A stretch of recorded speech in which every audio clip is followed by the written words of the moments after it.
नमस्कार दोस्तों, स्वागत है आपका। दोस्तों आइए देखते हैं 1992 ईस्वी में यूपी पीसीएस प्रीलिम्स में हिस्ट्री के पूछे गए प्रश्न।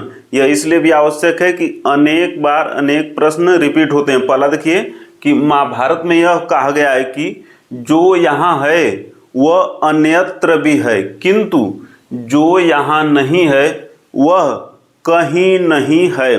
नेक्स्ट देखिए कि बुद्ध जी की मूर्तियों का निर्माण सर्वप्रथम मथुरा मूर्ति कला शैली के अंतर्गत किया गया। तीसरा प्रश्न देखिए कि महात्मा बुद्ध की खड़ी प्रतिमा कुषाण काल में बनी है।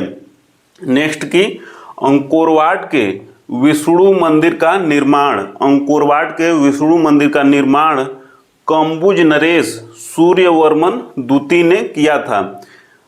यह हिंदुओं का सबसे बड़ा मंदिर है।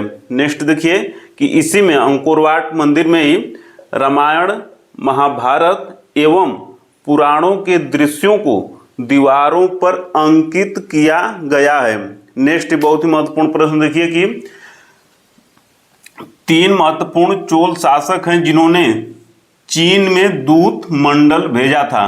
पहला देखिए राजराज प्रथम, दूसरे हैं इनके पुत्र राजेंद्र प्रथम, फिर तीसरे हैं कुलोत्तुंग प्रथम। इन 3 लोगों ने चीन में दूत मंडल भेजा था और तीनों चोल शासक हैं।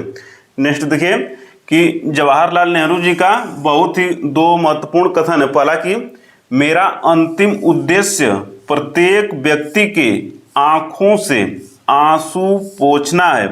दूसरा इनका महत्वपूर्ण कथन है कि संघर्ष, निरंतर संघर्ष, यही मेरा उत्तर है एमरी एवं क्रिप्स को। जब मार्च 1942 ईस्वी में क्रिप्स मिशन भारत आया था तो उसके जो प्रावधान थे उससे भारतीय खुश नहीं थे। तो इसी संदर्भ में अगस्त 1942 ईस्वी में जब भारत छोड़ो आंदोलन प्रारंभ हुआ उससे पहले जवाहरलाल नेहरू जी ने कहा था कि संघर्ष, निरंतर संघर्ष, यही मेरा उत्तर है एमरी एवं क्रिप्स को। नेक्स्ट देखिए कि बौद्ध स्तूप के संबंध में 6-7 महत्वपूर्ण बातें याद रखना है। पहला कि स्तूप क्या होता है, स्तूप क्या होता है, स्तूप किसे कहते हैं। तो देखिए स्तूप का शाब्दिक अर्थ है किसी वस्तु का ढेर। स्तूप का शाब्दिक अर्थ है किसी वस्तु का ढेर। फिर देखिए स्तूप का प्रारंभिक उल्लेख कहाँ हुआ है। तो स्तूप का प्रारंभिक उल्लेख ऋग्वेद में हुआ है।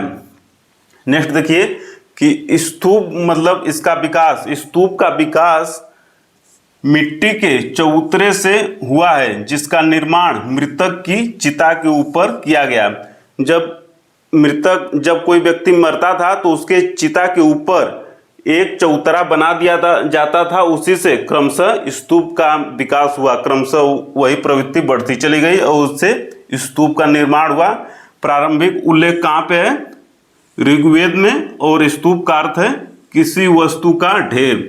तो मृतक की चिता के ऊपर चौतरा बना दिया गया और उसी से क्रमशः समय के साथ स्तूप का विकास होता चला गया।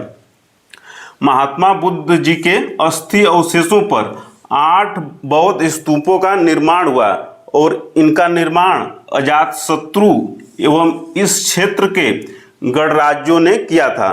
तो महात्मा बुद्ध के अस्थि अवशेषों पर कितने बौद्ध स्तूपों का निर्माण हुआ। तो आंसर है 8। नेक्स्ट देखिए कि अशोक ने 84,000 बौद्ध स्तूपों का निर्माण करवाया था। सम्राट महान अशोक ने 84,000 बौद्ध स्तूपों का निर्माण कराया था।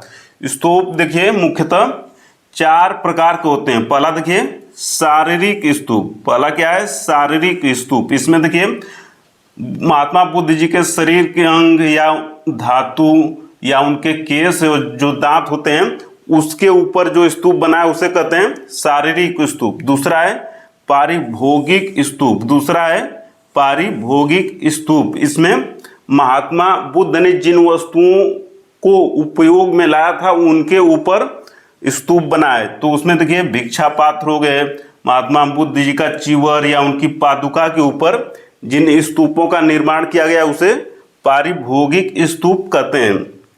तीसरा है उद्देशिका स्तूप।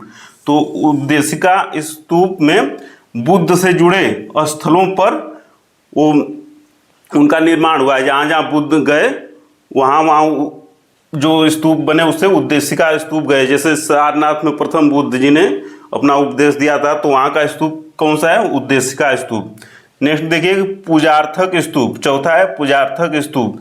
तो इसमें देखिए महात्मा बुद्ध में श्रद्धा रखते हुए जगह जगह जो स्तूप बने उसे पूजार्थक स्तूप कहा गया। तो बौद्ध स्तूप के संबंध में ये महत्वपूर्ण बातें थी। तो मिलते हैं जल्दी अगले प्रश्न में, तब तक सादर नमस्कार।